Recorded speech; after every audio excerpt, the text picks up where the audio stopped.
What? What are you doing here? This is spoiler time. If you haven't seen the movie yet, if you haven't seen Django Unchained, then go back to our review video. Be gone. Because that's where you're supposed to be first.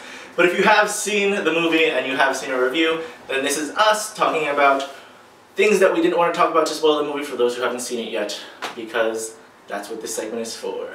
Okay. Bring it all down to spoiler town. Okay, I just want to say right off the bat, the thing that I was talking about in the actual review was the box, the sun box, or the hot box, whatever it's called, was the most like cringe-worthy moment of the whole movie for me. I just could not, like, just seeing that, and first of all, I thought it wasn't going to be as deep as it was. Yeah. I thought that it was just that little tiny, like, bit, and she was just lying, like, in there, like, flat on her back and stuck like that for, for 10 days it was supposed to be. Yeah, and she was only there for a day. I know. I will also say when he was hanging upside down, I could.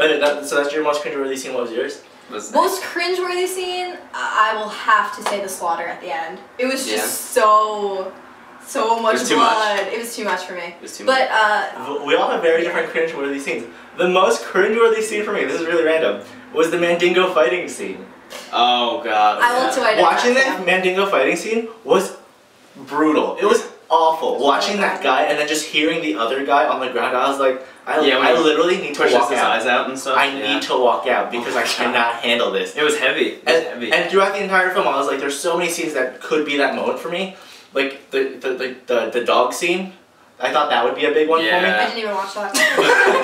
The dog fight, the dog scene, I thought was going to be really bad for me. I still went back to the Mandingo fighting scene. I was like, that's awful. I cannot handle that. I mean, just even Christoph Waltz sitting in the chair and he keeps flashing the dog scene, and I was just like, I had post-traumatic stress for watching in between really riveting scenes, so you never knew when it was going to happen. I was like, there's a harp playing, and they're flashing back to dogs fighting that man. And he just goes, stop playing Beethoven, and he goes and takes her hands physically off the harp.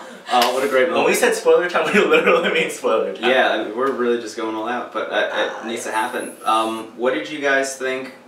Okay, there's just something I want to talk about, and this occurred to me at some point during the movie, where with a movie like this, and just movies that Tarantino makes in general, it just becomes a guessing game, in my opinion, of which main character is going to die. That's really what it comes down to, and it almost took me out of the movie for a moment, thinking about that, and I know it won't take most people out of the movie, because not many people, that's not going to pop. No, now you mentioned that, like, I'm looking back at Inglourious Basterds, I'm like, yeah, and just, you know, Christoph Waltz just dies, you know, he just gets shot, and there's a whole version of the movie that played out in my head where it keeps going, and Django dies, and then the wife is the only one that lives, and I was thinking, you know, the end of the movie would be more of an appreciation for what they did instead of a celebration of what they did, which is what it becomes. I had a fear in one moment that Django was gonna die when he was surrounded by all the guns from all around, and I was like, he's gonna die, and then this movie was for nothing. Like, all this time was for nothing.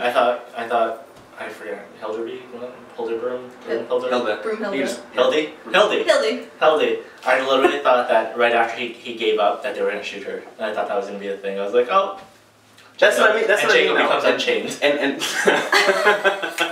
I was like, he's done. Oh, clever jokes. But yeah, I just. That was kind of an unfortunate moment where I was like, oh, now it's just like, okay, which one's gonna die? Which one's gonna live? Are they all gonna die? And just thinking about that was just like annoying more than anything, because I just wanted to be in the movie, but I was unable to be in the movie because it was just me trying to figure out what was gonna happen next. I will say I was satisfied with who made it out. Yeah. I definitely left the theater like, all right. Yeah. I'm fine with this. Yeah. I accept it. We should also say the music. Was phenomenal. What did you guys think? That was an interesting choice. That could have gone either way. Django. I really liked the music. The only like as soon as they threw in like the first rap song, I was like, what? You were laughing so hard. Marcel started laughing so hard next to me, and I was like, this is amazing. I loved it. I was all about it. I was like, I can't. Especially, what was that? The second time was during the slaughter scene, right? Yeah. And I was like, oh my god, I was so in it. I was like overwhelmingly awesome today. I was all about it. Yeah. I was all about it. Although I guess you're coming out, so you'll. I was like, I love this. Like, this is a great song, actually. I really enjoy this song. I'm gonna Shazam this. Pretty much. But oh my god, it was so good, and I mean, just the Django theme song was great. Yes. The Dr. King theme song was great. I did love a little nod that his name was Dr. King. Yeah. That has to be the same, right? There's no way that's. I felt like it probably was.